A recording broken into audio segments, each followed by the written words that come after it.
There is a thought in my mind that I really want to share with us this day.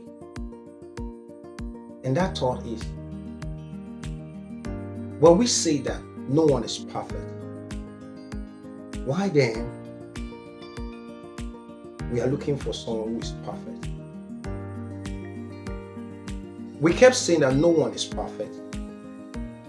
And when we finally meet somebody we want to marry or somebody we want to be in relationship with and discover that this person has imperfections, we are quick to depart from such people. Why? We kept saying that no one is perfect. No one is perfect. By the time we discover the imperfections of people, we tend to judge them, condemn them, and discard them. This tells me how pretentious we humans can be. This also tells me how hypocritical we humans can be. Today, the reason why the divorce rate is increasing and it will keep increasing is because many are looking for a perfect partner. Many are looking for someone who had made it all, who is perfect in all sides. And there's no such man with total perfection. Every man and woman, they are work in progress. Everyone are work in progress. The earlier we understand this, the better it is with us. So I need us to understand, or let me just say this, that why do we say that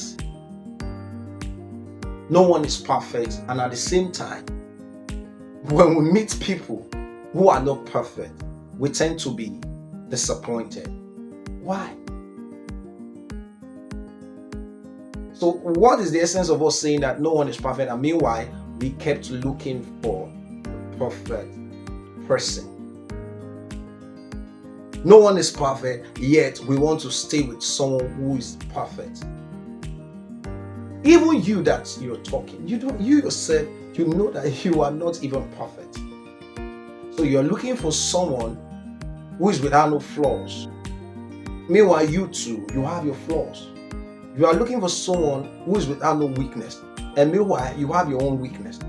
You are looking for someone without no imperfections, and meanwhile, you have your own imperfections. God created us to complement each other. God created us to complement each other. The earlier we understand this, the better it is for us on this earth.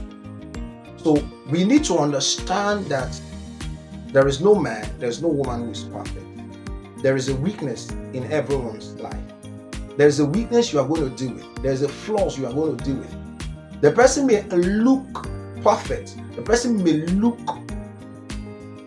all perfect. But I can tell you there's a hidden weakness you are here to discover.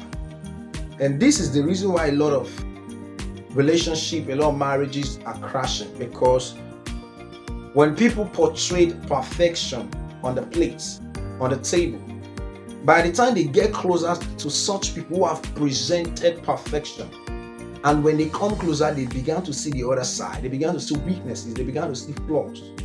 Why are we so much interested in people's perfection, and we are not interested in people's imperfections? So instead of it to go for their perfection, why don't you try to look inward to discover their imperfections?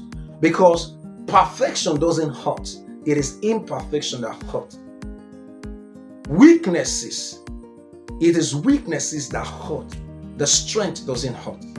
You need to understand that if the strength of a man or of a woman does not hurt you, why don't you focus on the weakness of such a person that will hurt you, of their weaknesses that might likely hurt you later in life? So if you focus on helping the person to outgrow their weaknesses, to outgrow their flaws, he is going to help you too. He's going to help you to become a better you. So if we already know that somebody's perfections cannot gets on your nerves. Most times, the reason why people leave marriages, the reason why people leave relationship, it is because of many a times people imperfections, their weaknesses. So we tend to go into relationship, we tend to go into marriage, not believing that there are works to do with a person we want to be in relationship with. There are workload for you to do. This is why you must be interested to know the person's weakness and flaws. Not just put your eyes on their strength, because the strength can be deceptive at times. You focus on the strength, and by the time you see the weakness and the flaws, you are amazed, you are surprised, and at the end of the day, you want to walk away, you want to walk out.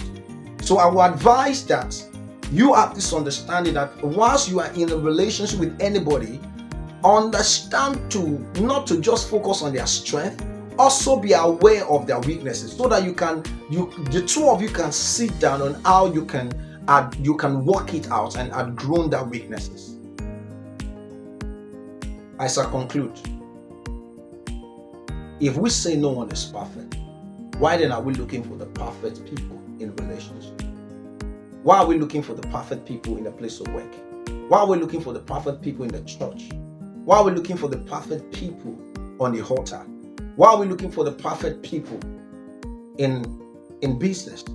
Why are we looking for the perfect people in our career? Why are we looking for the perfect people in the marriage? Why are we looking for the perfect people among our friends?